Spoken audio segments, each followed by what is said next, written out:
Hello, I'm Christina Toman, and I am going to be teaching younger kindergarten, first graders, age range, about the life cycle of the butterfly. By the end of this lesson, the students will be able to understand the life cycle of a butterfly, and they will also be able to describe the stages of the life of a butterfly. So the first thing I'm going to do is ask my students what a butterfly is. And hopefully from some prior knowledge that they've already gained, they will know that the butterfly is an insect. So I would also ask the students where the butterfly might come from, or what is the life cycle of the butterfly. And then I'm going to go ahead and say, let's learn a little bit about the life cycle of the butterfly. So the first thing that we'll do is I'm going to just read this little piece about a butterfly. It says butterflies are insects, and the life cycle of a butterfly is made up of 4 parts: the egg, the larva, which is the caterpillar, the pupa, which is also called the chrysalis, and the adult. The female butterflies attach their eggs to the leaf with a special type of glue. After a few days, the egg hatches into a caterpillar. The caterpillar is very hungry, and he eats for about 2 weeks. The caterpillars, they eat plants. After the caterpillar is eaten, it sheds its skin and crawls out of it. The caterpillar now becomes a pupa and will attach itself to a twig. And then it grows a chrysalis around itself to protect.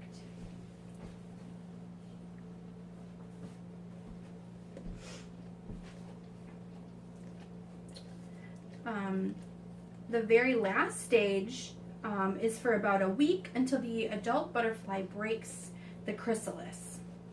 It takes about 2 hours for the butterfly to completely dry out before it can fly away. And how many wings does a butterfly have? Does anybody know? Yeah, that's right. They have 4 wings. Yeah. So how many stages are there in the life cycle of a butterfly? That's right. There's 4, isn't there? Where do the female butterflies attach their eggs? With the special glue, they attach them to the leaves. Are caterpillars plant eaters? Yes, they are. You're right. Which stages come after the caterpillar? The chrysalis. You're right. Good job. And then, what does the pupa grow into to protect that caterpillar? It grows into a chrysalis, right? Or we also call that a cocoon. So what are the stages of the life cycle in the order, starting with the egg? What would it be? Yep, you're right. First it would be the egg, and then the caterpillar. Yep, the chrysalis. And what's the very last stage? Yeah, you're right. It would be the butterfly. Let's write those down. The 4 stages. The first one is the egg. 1. And the next one, yeah, it's the caterpillar. And then the 3rd stage, right, the chrysalis we said. And the last stage is the butterfly. All right. So, let's read this book called The Very Hungry Caterpillar by Eric Carle. What do we notice when we look at this caterpillar? He is pretty bright. He's very long, isn't he? Yeah. Let's get into this book. Ooh.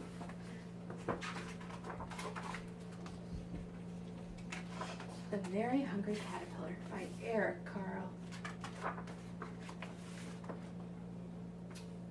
In the light of the moon, a little egg lay on a leaf. You see the little egg there? And what do we know about the egg on the leaf? Right, the egg is attached to the leaf by a special type of glue. One Sunday morning, the warm sun came up, and pop! Out of the egg came a tiny and very hungry caterpillar. Look at him. Big, bright sun. He started to look for some food. On Monday, he ate through one apple, but he was still hungry.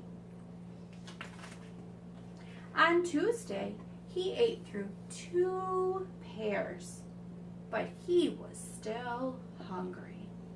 Look at him, he's making his way through. On Wednesday, he ate through 3 plums, but he was still hungry.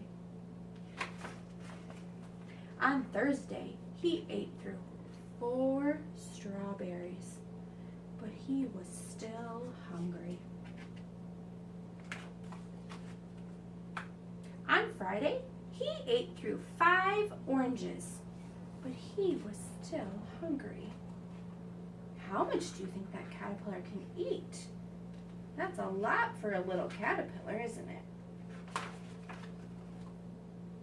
On Saturday, he ate through 1 piece of chocolate cake, 1 ice cream cone, 1 pickle, 1 slice of Swiss cheese, 1 slice of salami, 1 lollipop, 1 piece of cherry pie, 1 sausage, 1 cupcake, and 1 slice of watermelon.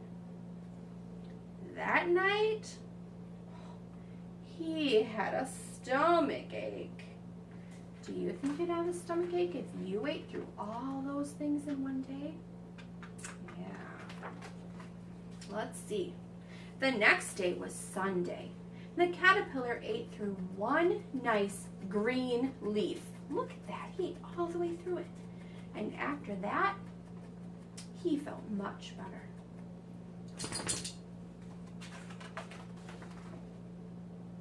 Now he wasn't hungry anymore. And he wasn't a little caterpillar anymore. He was a big, fat caterpillar. What do we notice about him when we look at him?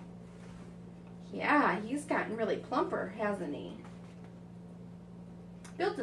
Then he built a small house called a cocoon. He built it all around himself, and he stayed inside for more than 2 weeks. He nibbled a hole in the cocoon, pushed his way out. All right, there's the cocoon. He's got himself in there. It's the same shape as his body, isn't it? What do you think is going to happen? What do we know about butterflies and cocoons? Yeah. Caterpillars turn into butterflies, don't they? Let's look. He was a beautiful butterfly.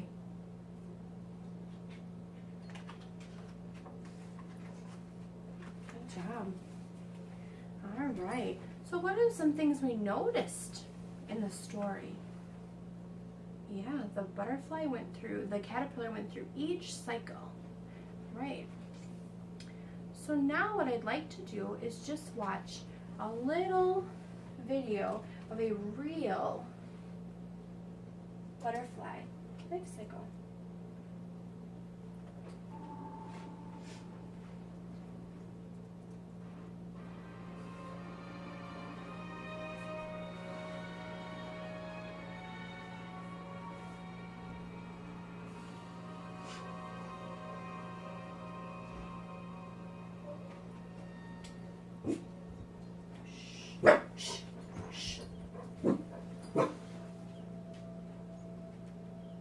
Okay, there's that's our egg, right? Here comes the caterpillar out of the egg. This is what it would look like if we were really watching something real. Kind of a little process. Oh, there he comes out.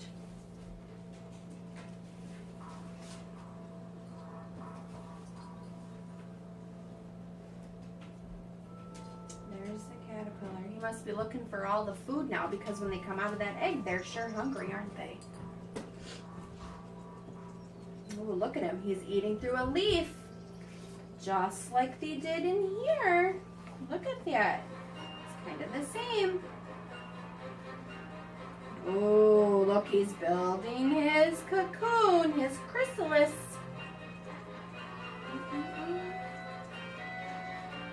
There. He's got his chrysalis here. What's happening? Uh-oh. Look at there. There's the butterfly emerging. Look at there. And we have a butterfly.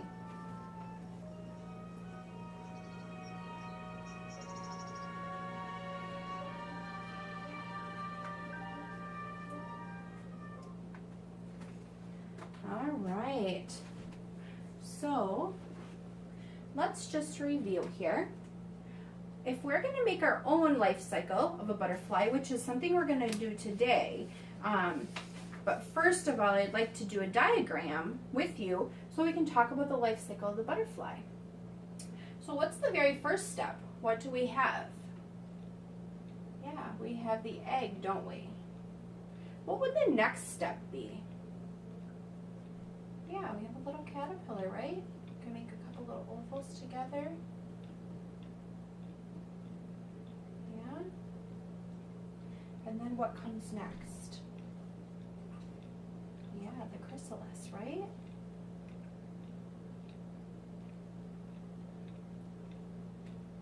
There's our cocoon, the chrysalis.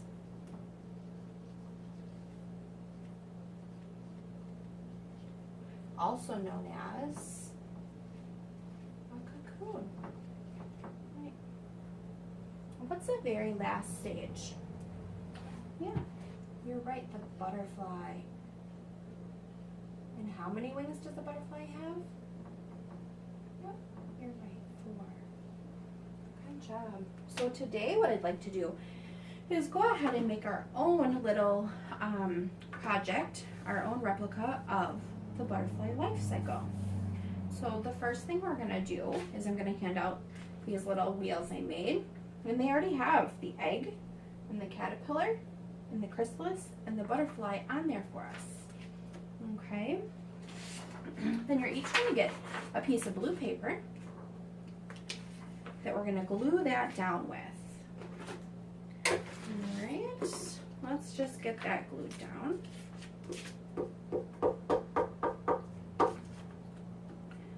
Alright. What you're going to want to do is have the egg up. So we're going to put a title on here. Okay. So we'll go ahead and take our black marker and we're going to write life cycle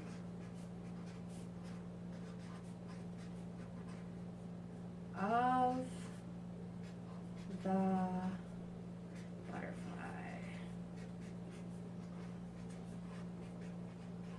And you can put your name on the back. Okay, so yours is going to look just like this. Okay. All right. The next thing we need to do is our egg. What does the butterfly put the egg on? Or the caterpillar, I'm sorry. What does the caterpillar put the egg on?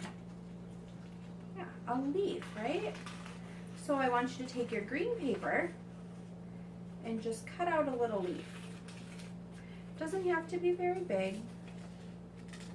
Whatever size leaf you think, that will be good. And if you'd like, you can take your black marker, draw some little veins on it. Totally up to you. And we're just going to glue that right on there. Well, we have that, but we don't have our egg yet. What do you think we could use for the egg? I'm just going to put it up here so we can kind of see it. Okay. All right. Now we move it up actually. Move it up a little bit higher. All right. So then we still need our egg. For our egg, we have some little white puff balls here. We're going to use that today. That's going to represent our egg. So the caterpillar comes along. There is the egg. Okay.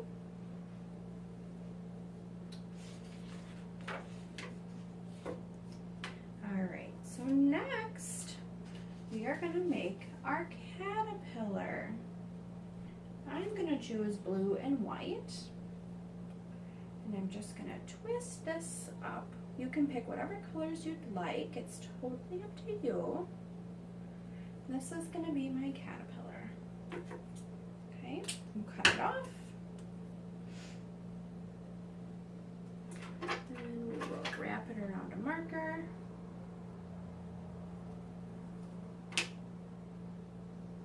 Look really cute, like a little caterpillar. Okay. And since I'm using a glue stick, today I don't know if that's really going to stick. We'll try it, but I'm going to put a piece of tape on it. Okay, here's our caterpillar. All right. And the next thing we're going to end up with is our cocoon or chrysalis. Okay. So for that, just going to use some tissue paper. You can just tear it a little, that's fine.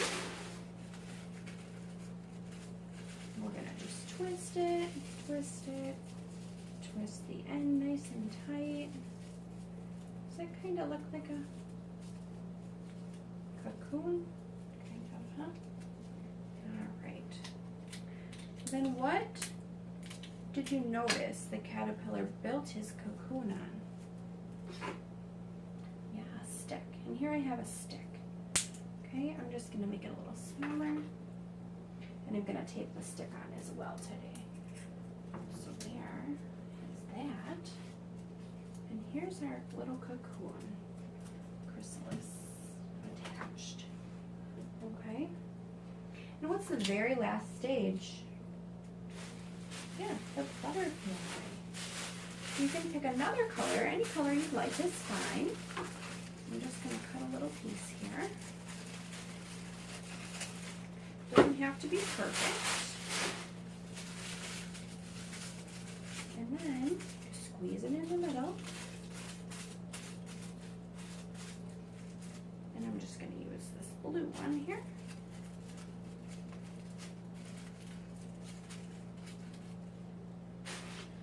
And cut this off here. And there we have our beautiful butterfly. I'm going to use a little tape on this as well. And there's our butterfly. And there we have the life cycle of the butterfly. So you can each make your own. Okay. Everybody's done a really good job today. All right. All right. So now, to engage my students as an extension, I would also like to take them outside so that they could find some of their own materials to help add the elements to their own life cycle. The students could explore on their own this way and be able to experience some of the nature. They could also look for cocoons or butterflies while they're out there as well, or caterpillars for that matter. Having students create a nature hunt would also be another great extension activity for this lesson. To differentiate for my students, not everybody in the classroom learns the same way, so I would like to make sure that I have different options to meet the needs of all students in my classroom. So I also have the book on audio if students would prefer to listen to it on audio, and I have that in the classroom ready to go.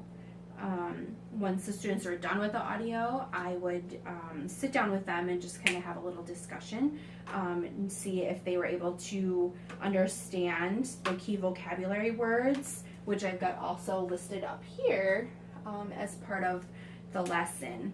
I would also like to make sure that they are able to understand the life cycle and answer any questions that they might have. When creating the project, I would also pre-cut and assemble some of the materials as needed for students that will need a little assistance with that. To assess my students, one thing that I would like to do is a little bit, of self-assessment. So I would use 1, 2, 3.